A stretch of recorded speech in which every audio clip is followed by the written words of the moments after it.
Hello, Tim. Good to see you. Thank you for joining me. Thank you for asking me.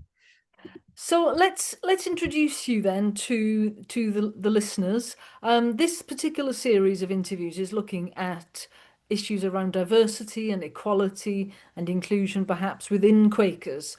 So I'm just wondering, before we hear your opinions on that, tell us a bit about your journey into Quakers briefly. Like, how long have you been around in Quakers? Where did that start? Um, well, it's a slightly convoluted story um, because I've had two bites of the cherry really at involvement in Quakers. So if we go back to the start, I was brought up Catholic, and in my 20s, I went through a period where I was really very much questioning the religion in which I'd been brought up. And I think a lot of the questioning was around issues about authority and issues about how you know what's true.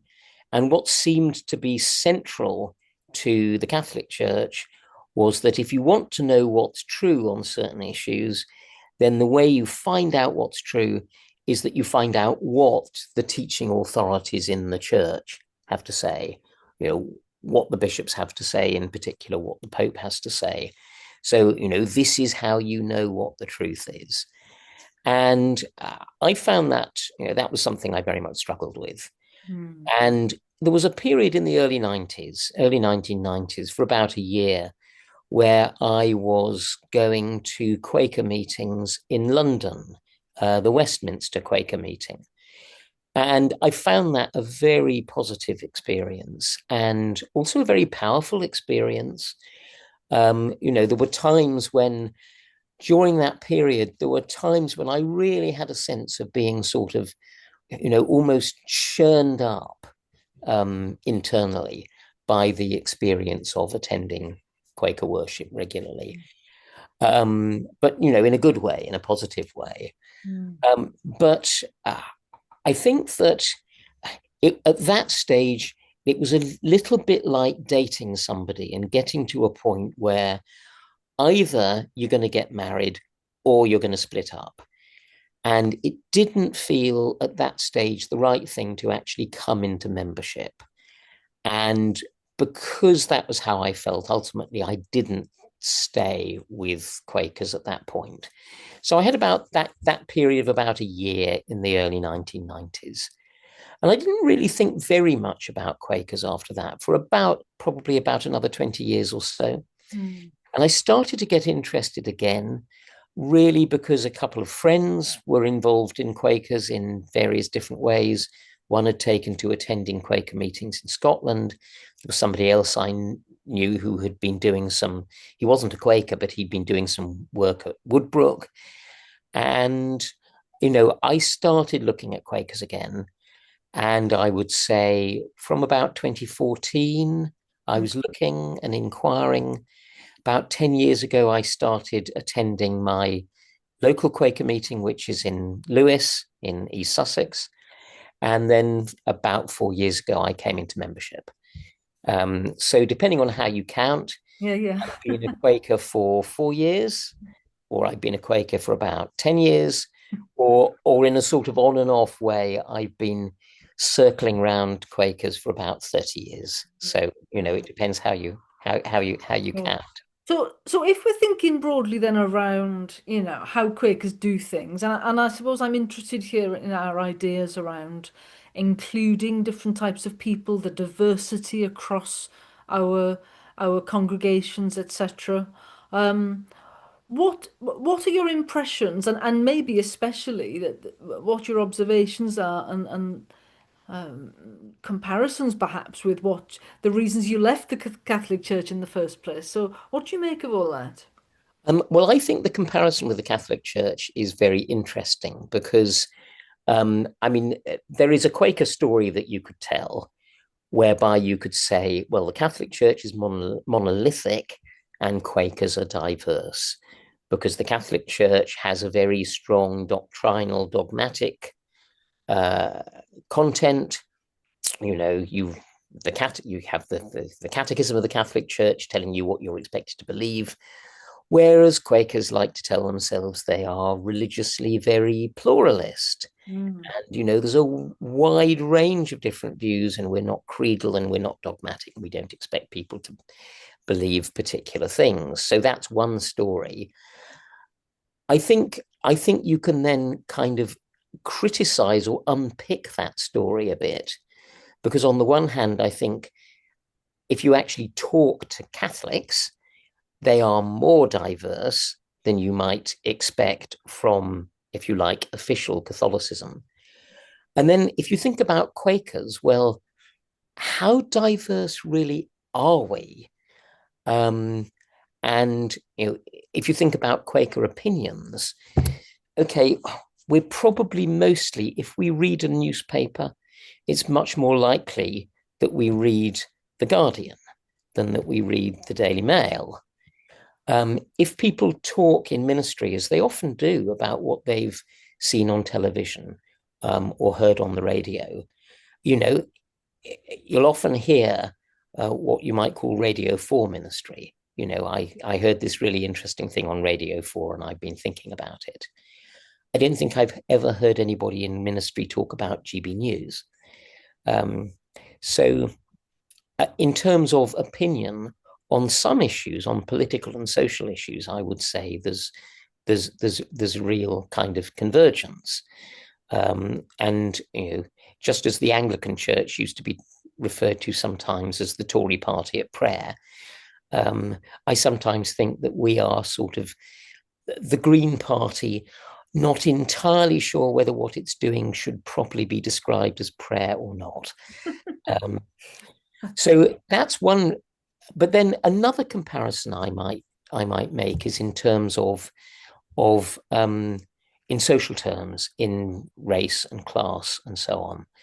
So I've got a good friend who goes to the Catholic Church near us in Seaford, which is one of the nearest Catholic churches to where I live.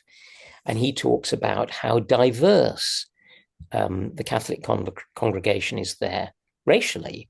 He says, for instance, there are a lot of Indian immigrants who are Catholic and who've settled in this part of the world and who are going to Mass in Seaford. Whereas I think of my community in Lewis, which I am deeply fond of and deeply attached to, but it is the whitest community that I spend time in. Mm. It is the whitest space that I spend time in. And I know that that is a lot to do with the demographics of that particular area.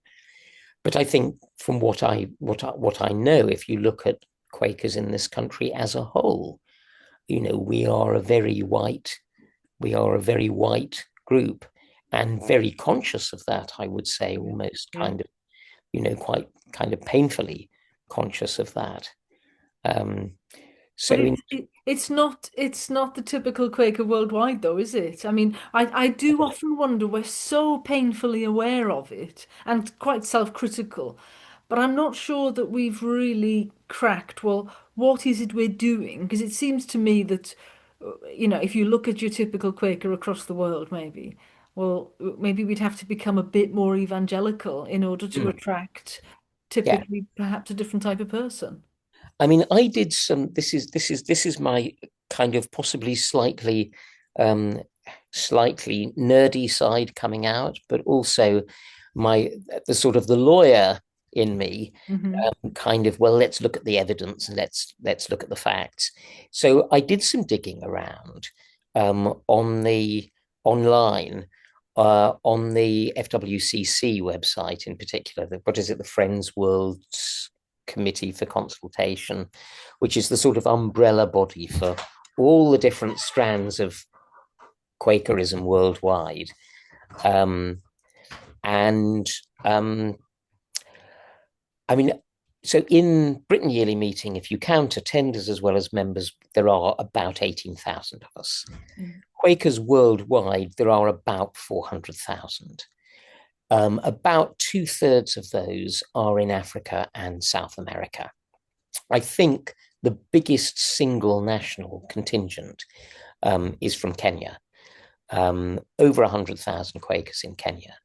And as I understand it, overwhelmingly evangelical in theology, and to use the Quaker jargon, programmed worship rather than unprogrammed worship. Mm. So the sort of worship that we are familiar with in the UK, where people speak as moved, there is no set script, there is nothing planned in advance. In a programmed meeting, which is what you'd come across in very large parts of the world, of the Quaker world, um, the meeting is planned in advance, and there might be a period of silent worship or open worship or however you'd call it. But in effect, you'd have set prayers and you'd have a sermon, and those things would be set in advance. So I think what we think of as what it is to be Quaker is certainly what it is to be Quaker in the UK, and to some extent what it is to be Quaker in the United States, but it's not what it is to be Quaker globally. So we have this diversity in Quakers worldwide, Mm. and I'm not sure really kind of how aware of it we are Yeah. in the UK. Frankly, I suspect we probably don't quite know what to do with it in some ways. Um, I think you're right, and I think you see this is why I'm a bit skeptical of this. We hear so often of this wish to be more diverse. mhm. We hear Quakers centrally talking about the wish to be more diverse, but I don't see that it's a real deep-seated wish, because I think if we really did strategically want to diversify the people who are interested in our form of worship, we would do things differently. Mm. And we don't. So and we've got, as you say, we've got this whole resource in Quaker communities around the world. I mean, the thing that I've talked about a lot is a twinning program of some kind, where we ask somebody like FWCC to suggest a meeting internationally that your meeting might twin Yeah, with, and then get to know each other. Because it's through yeah, friendships and through relationships that we might enrich and truly diversify. yeah. And I mean, I've seen some of that with, um, I mean, there is some fundraising that goes on among Quakers in this country for projects in other parts of the world that are Quaker led. I think there's some very good work that's done in the Democratic Republic of the Congo, Yeah. where there's fundraising in this country supporting Mm. projects in the DRC. And I mean, that's a country that I think there's very little awareness of in the West, in Europe and the UK. There's just the awareness of anything that happens in Africa, I think, is very limited.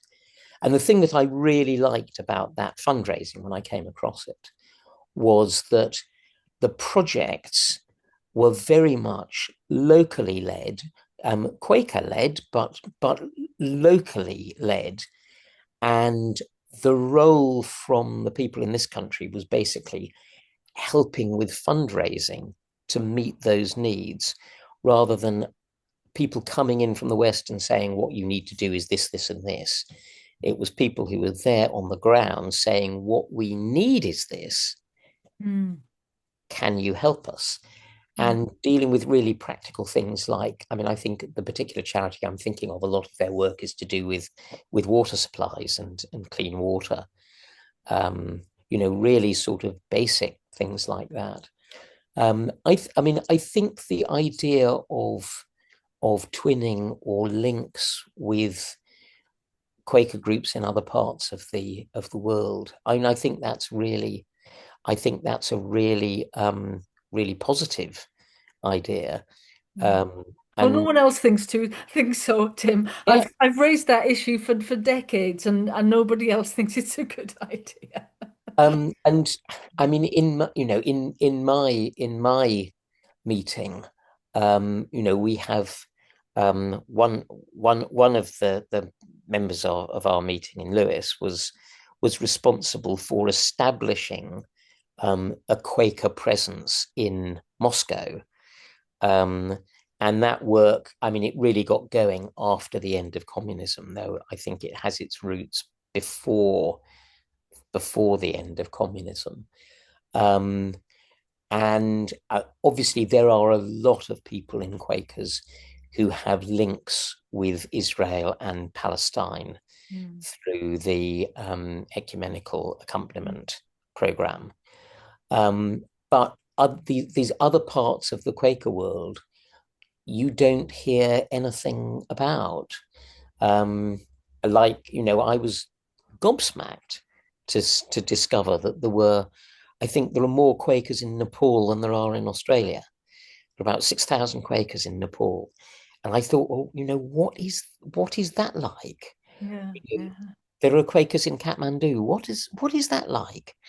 Um, so the diversity that we have available to us, I Mm. think um, we're not very aware of unless we just happen to kind of stumble across it or get involved in a particular project. Yeah, yeah. So that's looking at Quakers on a global scale.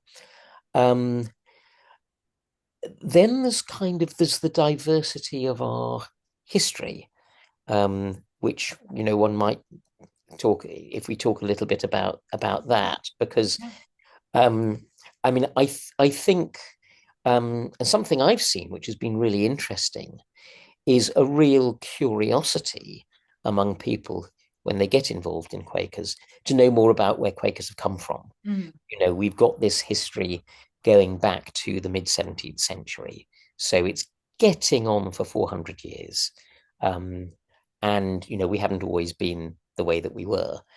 And this kind of development between this, this kind of apocalyptic revolutionary movement in the 17th century, and then this sort of period in the 18th century where um, we kind of put a hedge round ourselves and concentrated on survival. Mm. And then 19th century evangelicals, 20th century liberals, 21st century, well, I think there's a sense that there was a liberal phase that started probably at the very end of the 19th century, and that conditioned most of what happened through the 20th century. And it's now coming to an end, and something new is coming, and we don't quite know what that new thing is or looks like. But that is a story about Quakerism in Britain. Mm. And it's a story about how we've gone from this to this to this. And I think if you look at Quakerism worldwide, you can find things in other parts of the Quaker world which are more reminiscent of 19th century evangelicals, or possibly with, conservative friends in the States. You can find things that are more reminiscent of the 18th century, um, with the some of the very sort of Christocentric movements in Quakerism that were going perhaps sort of 30 years ago and aren't anything like so strong now. But we're trying to go back to the 17th century and draw out, some of the theological insights of George Fox. Mm. Mm. So that diversity that goes through history, like different geological periods, we also find it across the kind of the contemporary world as well. Yeah. Um, But what's fascinating to me is that we've just kind of summed up the actual diversity across Quakers. And yet it seems to me that we have become in Britain today a very narrow form, where even if you just step outside of that slightly, it's somehow you seem to be very, very different and almost start to feel uncomfortable. And I come across people who say, "Oh, well, I don't go to Quaker meeting anymore. I don't feel comfortable there because I've got in my terminology, I've got the wrong opinions and I can't bear the fact that everybody else thinks I'm a terrible bigot or something." Yes. Like Brexit was a classic example, was it? And that Yeah. does seem to be a class kind of diversity, it would seem Mm. to me. Mm. Um, so we've become so narrow-minded, in my view. Yeah. I mean, I think there's certainly kind of a danger there. Um, And I mean, there is a trap, there can be, I think, a trap for an organization that says we are non-creedal, we don't have a creed. And the trap is that in reality, you do have a creed, but it's just either nobody realizes it or nobody fesses up to it. So, if Yeah. you like, the strength of the Catholic approach is you can say, yes, we do have a creed. We do expect you to believe the following things, and, you can find written statements of them. And we're absolutely upfront about that. Whereas in Quakers, we make this move where we say, well, yes, come in, you're welcome. You think for yourself, think things through, think things through for yourself. And there's a big space for that. And then in fact, you find there is there is something that functions a bit like a creed. Um, and when you bump into it, it's more like sort of bumping into an electric fence, and you get a little bit of a shock and you recoil a bit. Oh, I didn't know that was there. Yeah, I didn't know that had a charge going through it. I mean, Ben Pink Dandelion has written a lot about really what holds Quakers together, because Mm. he's a very, very active Quaker.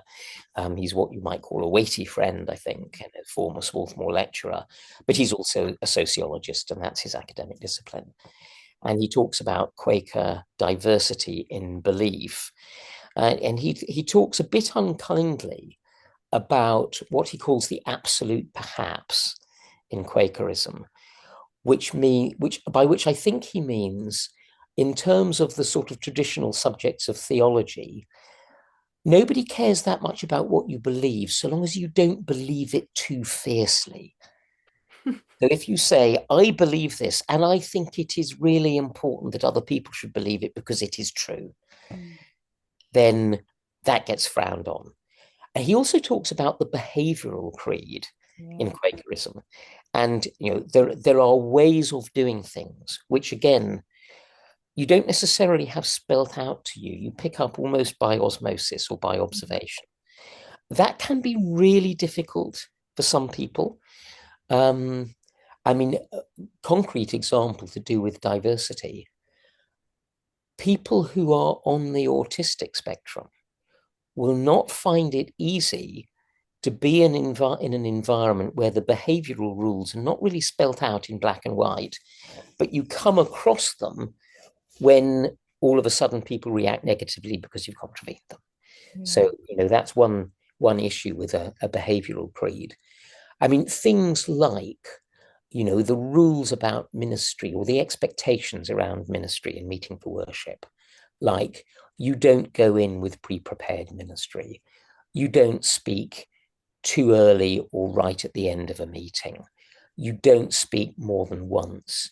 You don't debate. You might build on what somebody has said. You might bring a different perspective, but you don't debate it. You don't say, well, so and so said this, and I think what they said is wrong, and here's why. That's not what ministry and meeting for worship is supposed to be like. But all of these rules, how do people become aware of them? And sometimes you do need some explicit, I think, some explicit teaching about what the expectations are. And that, I suppose, is a teaching of the thing that what Ben Pink Dandelion would call the behavioral creed. Mm-hmm. Um, Yeah. what I do sometimes wonder about, though, as a thing that is holding us together, is whether we are becoming more more politically creedal, and Mm. that was something that That we worries me. That touched worries me. on. And I'll give you an example of this. If so, Mm, I stopped reading The Guardian a year or two ago. Okay, it just drives me nuts nowadays. mm, And it's become it's just not something I can't stomach it anymore. Does that mean my position in Quakers is now actually, I'm in the wrong place suddenly because I've moved away? I don't know if that's the kind of thing you're talking about. I'm not vegan and I'm not even mhm. vegetarian. And Yeah. this gets me into all sorts of trouble. Like people actually think it's okay to challenge me simply because I still eat meat. Is Mm, that the kind mm. of thing you're referring to? Yeah, yes. I mean, I think the position is quite complicated. I mean, I think there are definitely issues where um, there hasn't been a, a kind of discerned official Quaker position because there is a perception that we are not in unity. And Brexit is a good example. Um, Brexit, I think, there wasn't a Quaker line on Brexit. There wasn't a sort of discerned position at national level. I think it's fair to say that most Quakers, certainly most of the Quakers I came across, were Remainers rather than Leavers. Um, where there were Quakers who were Leavers, I think it tended to be because they had a criticism of the EU from the left, from, perhaps say, the Jeremy Corbyn left, Mm-hmm. um, rather than, obviously a lot of the Brexit movement was driven from the right. I think another interesting example of a recent issue where Quakers haven't taken a common position is assisted dying. Um, and I mean, that's something that has been very controversial among a number of the churches. Um, Certainly, the people who were pushing for assisted dying, um, some of them were saying, oh, we're facing a lot of religious opposition. British humanists were very much in favor of assisted dying. Mm.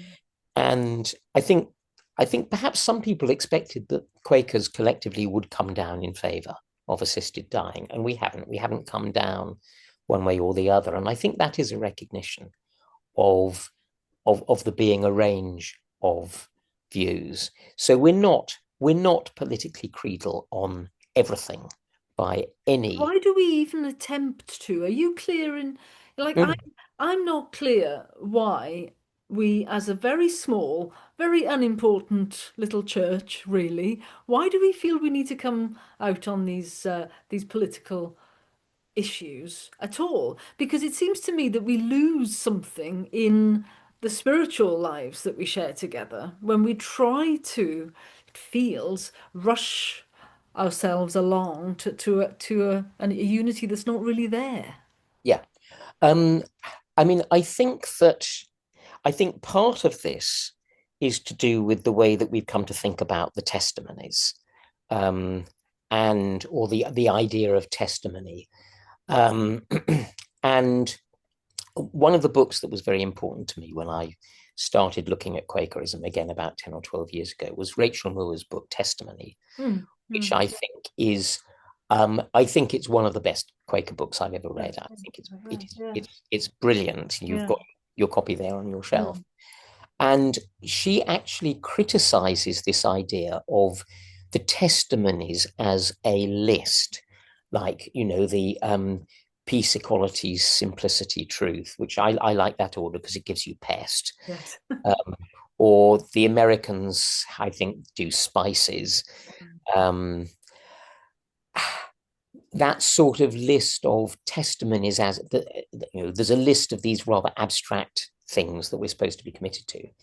And Rachel says in her book, well, actually, the idea originally was testimony, and it's actually linked to some of. I think she sees it ultimately as going back to John's gospel. But the idea of your testimony is actually the way you live your life. I mean, it's let your life speak. It's Mm. what is it about your life that reflects your spiritual beliefs, your spiritual experience. Um, and when we start having this tick box list of testimonies like peace, equality, simplicity, truth, we then try and translate that into sort of collective political activism. And a lot of what that means at the moment seems to be signing up to round robin letters where um, Liberty and Amnesty and so on have come up with a statement, and a whole bunch of other organizations have signed up to, and we join them. Um, and to um, adapt something from the 17th century, you might be tempted sometimes to say, well, liberty says this and amnesty says that, but what canst thou say? Are we actually saying something that is specific to us, or are we echoing what some of the leading, progressive NGOs are saying? Because if that's what we're doing, what are we actually bringing? Yeah.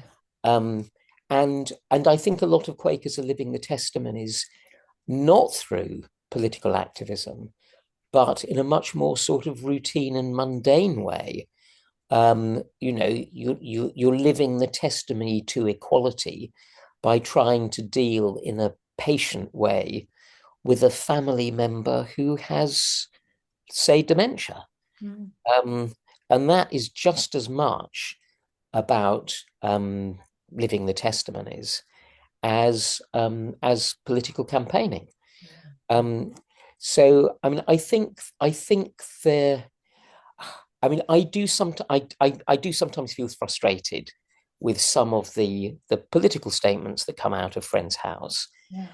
and I mean, I know that we will be told, well, they're always reflecting the discerned position of Britain Yearly Meeting, and there are very careful procedures that are gone through before any statement is made on behalf of the society. And I'm sure everybody who is involved in those processes is acting in good faith. But I still find myself frustrated when I see a statement which says, Quakers approve of this or Quakers condemn this. And I think, well, hang on, how many Quakers actually know what it is you're talking about? This thing that we've just this thing that we've just said that we all deplore. How many Quakers have even heard of it? And then you speak to Quakers and you say, um, did you see that statement from Britain Yearly Meeting? What did you think of it? And they say, I don't know. I didn't see that. What statement is that you're talking about? I missed that one. Yeah. And you think, well, hang on, this stuff is coming out of Friend's House. And even Quakers aren't apparently listening to it. And if Quakers aren't listening to it, who the heck else is listening to? Is. Who And is? if nobody is listening, what are we doing? Um, so, I mean, this is where um, I was really sorry when Woodbrooke closed. I thought that was a real loss Yeah. for society. Mm. Um, and I mean, it was it wasn't as crude as this. It was more complicated. But I have to say, if I'd had a choice between Friend's House and Woodbrooke, I would have said, well, the priority is to keep Woodbrooke. And do we actually need a big flagship building in central London? Yeah, it's helpful as a place for meetings, but there are other venues where you could have meetings. Do we need a central London flagship? And do we need the central staff that we have? And should we be putting more resources into supporting meetings at local level? And I know, there are development workers, and I've seen some of that work, and it's what I've seen of it's very good. So, I'm not saying that doesn't happen, because it does happen. Mm. But there is a question in my mind as to whether we should have more resources going into that. I think the other problem that we've got historically is that we've probably got way too many meeting houses. Yeah. Um, and um, and nobody wants to let go of their particular meeting houses. But where you have a very small meeting, keeping a meeting house going may actually be more of a burden than a benefit. Mm. And it might be better not to have the premises to look after.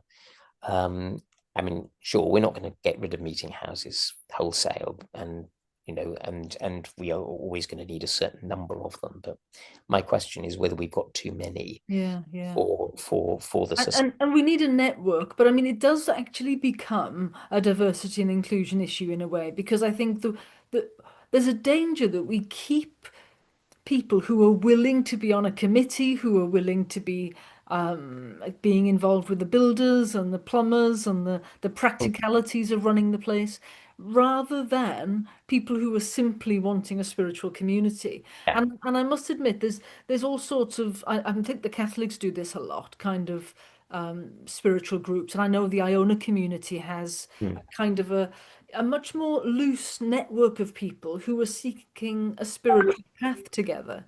And it intrigues me that Quakers aren't, we're not really organized in that way. We're organized around a building.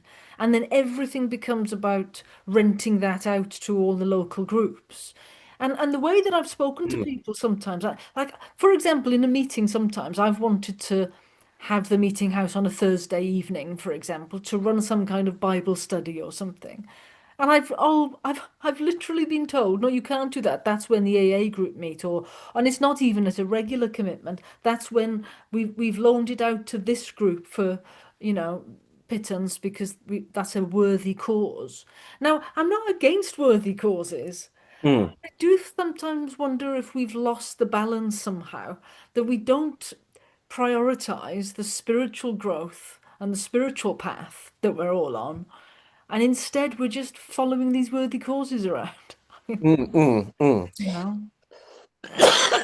Yes, I mean, there's a really there's a really sort of healthy impulse which says um, that there isn't much point in a spiritual life if it doesn't have some, if it doesn't bear fruit in some way, if it doesn't affect the way you live your life, the way you Mm, behave with other people, um, which means it has political implications. And the idea of being a group which kind of cuts itself off in the work from the world and doesn't take part in politics because we're too holy for politics, that's absolutely not no. what I would want to see. Um, Whether that has to work out in terms of um, sort of statements on the great political issues of the day on behalf of the society, another. I think that's another issue. I think you're right about um, the lack of much in the way of sort of spiritual formation or spiritual practice when it comes to, I mean, meeting for worship is a spiritual practice. Mm, And Advices and Queries talks about, making a time for, um, I think the old-fashioned word was inward retirement.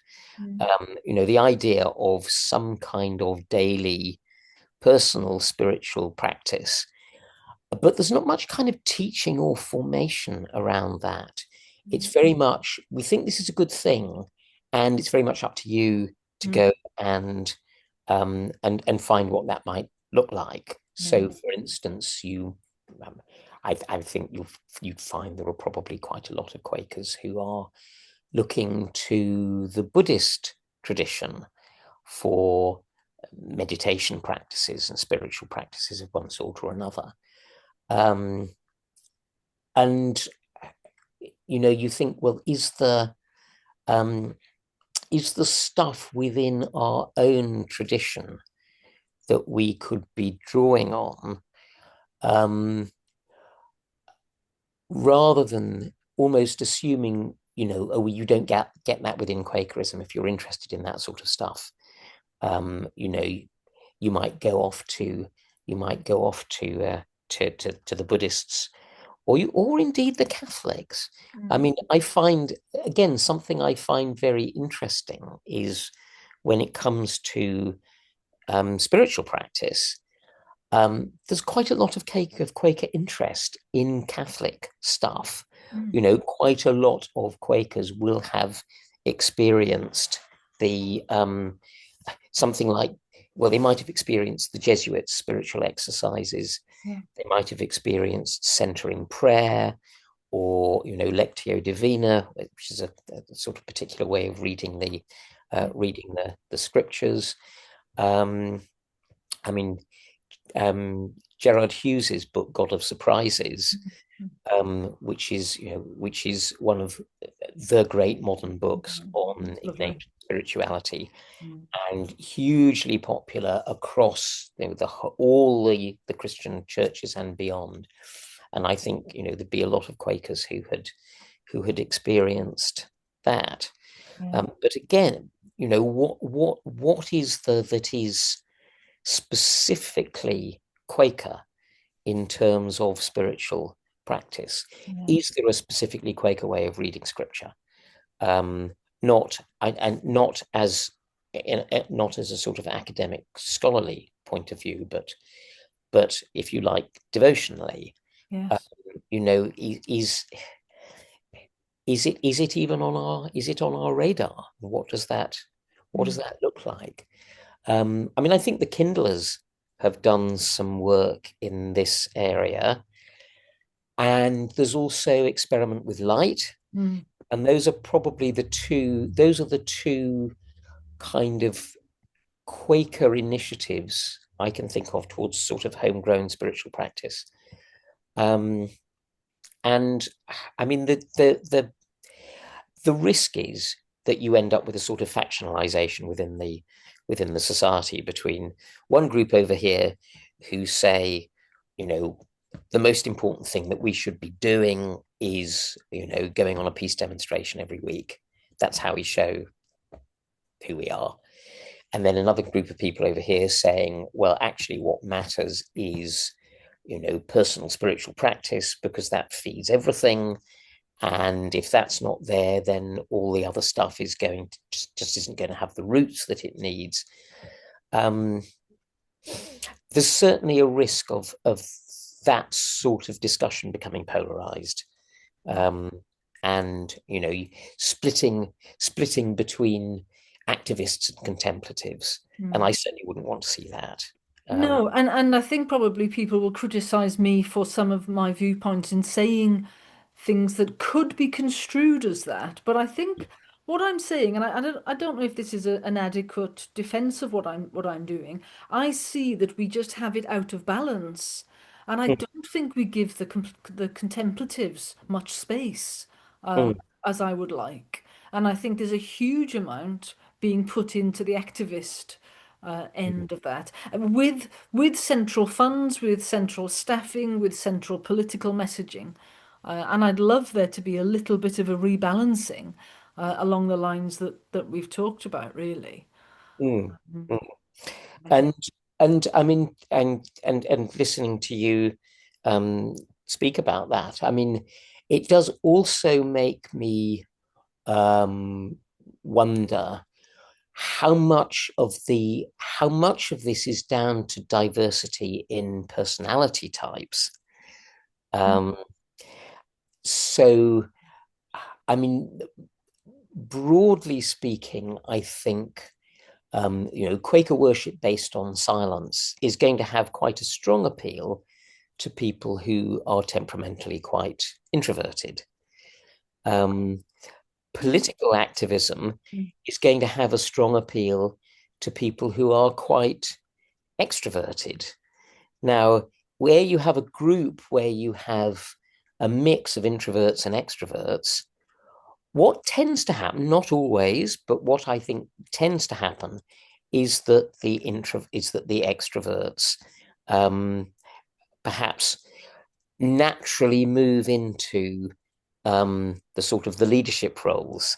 Mm. Um, Now we are a flat structure, we are non-hierarchical, we rotate round leadership positions. You know, people don't spend more than 3 years or perhaps 6 years Mm. in any Mm. one role. Mm. Um, the risk that you then run across is there's this great phrase that I think comes out of some of the sort of social experimentation in the 1970s, which is the tyranny of structurelessness, which is a phrase I've always liked, which is basically saying that the problem sometimes with trying to be non-hierarchical and having a flat structure is that there really is power somewhere, Mm. but again, we're not upfront about where the power is, Right. and therefore you get problems around accountability.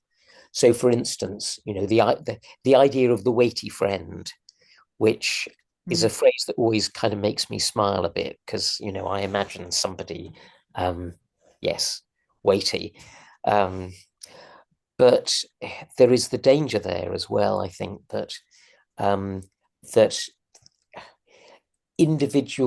perhaps individuals come to have a lot of influence and weight, which is not to do with any formal role, but just to do with the way that the community has developed. It's a problem in any community, Mm. but I Mm. think it can be a bit of a hidden problem in a community that sets out aiming to be non-hierarchical and egalitarian. Mm. Um, Mm. Now, whether that has anything, how that fits in with what you're saying about politics, I don't know. I mean, I think there are some friends who really manage to do kind of both at once. Um, I mean, I think, for instance, of Jennifer Kavanagh's writing, where I think um, there's a really strong um, spiritual dimension, but there's also a really strong kind of activist dimension as well. Yeah. Um, and a lot of what you might call her spiritual practice, though I suspect that she would, you know, she'd regard this as a rather grand way of talking about it. She seems to have a spiritual practice of just kind of walking around London talking to people, Yeah. Yeah. and she talks to all sorts. Mm. Um, and she wrote a book, which was it Let Me Take You by the Hand, which was about people on the streets of London, people who earned their living on the streets. You know, everyone from, you know, buskers, the homeless, sex workers, you know, all kinds of people. I think Jennifer is a good example of somebody who seems to me to have the spiritual and the practical um, in a really nice balance. I mean, she wrote a book called Practical Mystics Mm. about Quakers. Um, so I think she is someone who is kind of looking for that balance, and um, perhaps at a sort of, perhaps at the sort of what you might call the center, the administrative center. We don't quite have that balance, or at least that's not what it looks like. Um, It doesn't. Well, do you think, let's finish off talking about the current state of play. 2025, the world is on the brink of something, isn't it? I mean, it just feels like we're in a state of turmoil. I remember you saying something about it's quite similar perhaps to the yeah, context of the 17th yeah, century. yeah, You were thinking about those yeah. ideas in terms of information, Mm, communication, the mm. internet, AI, etc. Do you think we're in a special situation now, and how do you think Quakers are responding to that? Um, I mean, it does feel like um, we've moved into a much more turbulent kind of world, um, possibly since 2016, when we had the first Trump election victory and the Brexit referendum. Certainly since 2022 and the Russian invasion of Ukraine. And some people, we had this phrase when the Berlin Wall came down about the end of history, and people talk about 2022 as the end of history. So it does feel as if we have had in hindsight what was perhaps 25, 30 years of relative stability internationally, which has been very much chewed up. I think also, the loss of faith in political institutions, political parties, in all political parties. We had a Labour landslide a year ago, and now the approval rating of that government is massively underwater. But we think, well, you think, well, if there'd been an election victory for any other party, what would that have looked like? So, I think we are in a very turbulent period. As to what Quakers do about that, I think if we're going to respond in a really fruitful way, I think we probably need to listen to a wider range of voices than we're currently listening to. I mean, the vast majority of Quakers identify in some way with some point on the political left, I think. You won't find many conservatives, you certainly won't find many reform voters. And what has been happening, I would certainly say over the last 10 years, is a series of defeats and shocks for the political left across the Western world. Things have gone badly for the left, the progressive side. And to me, what that calls for those of us who do essentially think of ourselves as more left than right, what that calls for is a kind of humility, as in, why is it that there are so many of our fellow citizens who don't see things the way that we do? Why is it that there are so many who are deeply uncomfortable and unhappy about levels of immigration? Why is it that there are so many who were so enthusiastic about getting out of the EU when there was a bunch of us who thought that this was disastrous? And I'm not sure that Quakers collectively are yet really doing that work of understanding why it is that so many people disagree so forcefully with things that to us might seem obvious. And that is the danger if you get into too much of a bubble, politically speaking, where certain ideas can't be challenged or can't be expressed, that you really don't understand where half the country is even coming from. Yeah, yeah. Yeah. And I mean, these are the kinds of things that I've been thinking a lot about. And it's one of the reasons why I started all of these interviews in the first place, I think, is because we have such a non-diverse Yeah.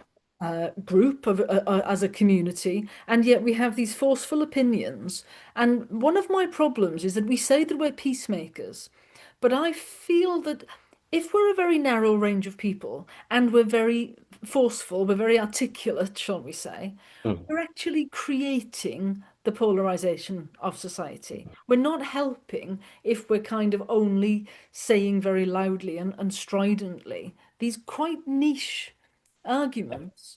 So I suppose one of the things that I've been doing is trying to follow on social media and read a much broader range of writers on and thinkers. And when you just said now about the change of 2016 and Brexit and all of that, well, of course, that was not the starting point, was it? For the people who actually voted for Brexit, it all started years before that Yeah. when all of Yeah. this started fomenting. And Yeah. here we are in August of 2025, and here we go again, and it's fermenting again. And I don't think that, I still don't think Quakers are taking much notice of it myself. Well, here's a sort of practical, a practical example, and in a sense, a small scale example, and it's to do with social media.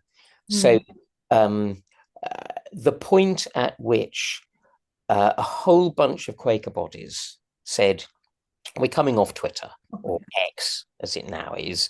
We're coming off Twitter, we're going on to BlueSky. Now, I mean, I'm sort of active on, I'll call it X, though I have to think of it as Twitter still. I'm Yes. sort of active on X at a, not a very, very high level. I have an anonymous lurking account on BlueSky. I don't post on BlueSky, but I sort of look at what's happening there. Yeah. Yeah. BlueSky really does seem to me to be a bubble.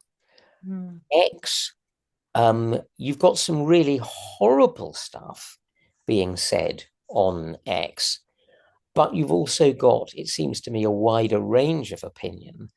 Now, if you want to understand what is going on in the world, if you want to be reading the signs of the times, are you actually going to do that effectively by saying, well, we're going to go to BlueSky where it's nicer? The other sort of paradox about BlueSky is that in many ways it's not a very nice place. If you Mhm. are on I the haven't wrong touched it. I side, haven't gone anywhere near it it's because I regard don't want to bubble, you know. it's seen as being, oh, BlueSky is the kind place, where everybody treats each other decently. Mm. Um, but what on some issues, and I mean the obvious example is sex and gender. Some of what you see on BlueSky on those issues can be really, really unpleasant. I saw somebody who was subjected to death threats and incitements to suicide, and his offence was that he had communicated on BlueSky with another person who was gender critical, not on anything to do with trans issues or gender critical issues or anything like that.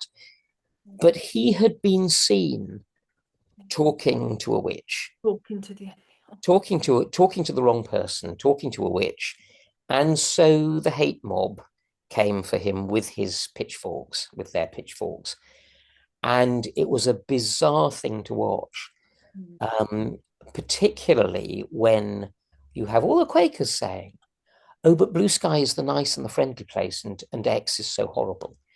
I mean, look, social media of all sorts seems to bring out the worst in people. Yes, yeah. Um, But you know that but, example you've just given, okay, in a mm, Quaker context, I mean, one of the interviews that I've just done as part of this series is a person who is shall we say on a gender journey and mm, is now realizing that they're sex realist. And mm, when they speak about this, actually, those pitchforks you're talking about, it's not just online, you know. I think mm, if you say the wrong thing in some Quaker meetings, there's pitchforks come out and people are excluded. And that's one of the things that has really saddened me, shocked me. I have found it upsetting actually, mm, and mm, I hope that these series of interviews will make Quakers think about what is kindness. I mean, mm, what is it? Because if you are bringing out a mob and you know using dramatics like flouncing out the door and slamming the door, I mean, and saying they've got wrong opinions, I mean, it's just. Yeah, I get very upset about it, mm, actually. mm. And um, I mean, I think that um, yeah, I think you've looked at some Jungian stuff, haven't you? I've been interested in it, yes. And and I mean something that I do find quite interesting is Jung's idea of the shadow. Um, and I mean, the shadow is one of the Jungian archetypes. And you don't identify the shadow with evil, although that may be an aspect of it, that may be part of it. But the shadow is basically the aspects of yourself that you don't want to own up to. Mm. And when you don't want to own up to them, you can see them in other people or you project them onto other people. But also, Sometimes you have an excuse to let your shadow side out. Mm. And um, something I read a while back was an account of an experience that somebody had had in a New Age spiritual community where they had felt that they had become the sort of symbolic figure that represented the shadow side of the community. So, in other words, all the unpleasant aspects of members of the community that they didn't want to own up to, the community was seeing in this person. Mm, You yeah. know, you're violent, you're confrontational, you're horrible, whatever. Um, I think it can be a really difficult thing for um, people who see themselves as peacemakers to recognize and to come to terms with, their own capacity for anger, Yeah. their own destructive side. And if you don't, um, if you don't own up to that, if you don't recognize it and see it, then it can come out in unexpected ways, and that's really bad. Or then you can project it onto other people, and that's bad too. Um, Yeah.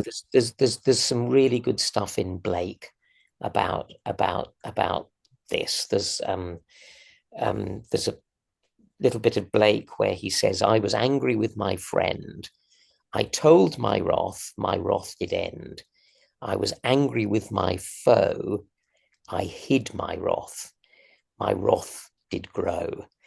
And the danger, I think, with a group like Quakers, where we are very much trying to be, on the side of everything that is good and kind, is that um, we don't recognize the stuff in ourselves that isn't good and isn't kind. And because we don't recognize it, then it comes out in unexpected ways, like, scapegoating or demonizing people who have the wrong opinions. Um, and I think this is a danger, I think, for all religious groups, for everybody who is kind of, idealistic or well-meaning, wants to make a positive difference. Um, Yes, yes, exactly. And I think you're absolutely right. I have started to read a little bit about Carl Jung's work. It's not something I'm familiar with, but I can see that this idea of the shadow is a helpful explanation. And maybe I need to get some kind of psychoanalyst to psychoanalyze our situation. Um, well, that's been very interesting. Thank you so much for talking to me. I think it's I am feeling quite self-critical and critical of us as a group. But, I think it's only when you start to understand these issues that you can start to make a way forward. I, yeah. I hope. So thank you very much, Tim. It's been a Well, pleasure. thank you. Thank you for listening. And yeah, thanks very much for having me. Yeah.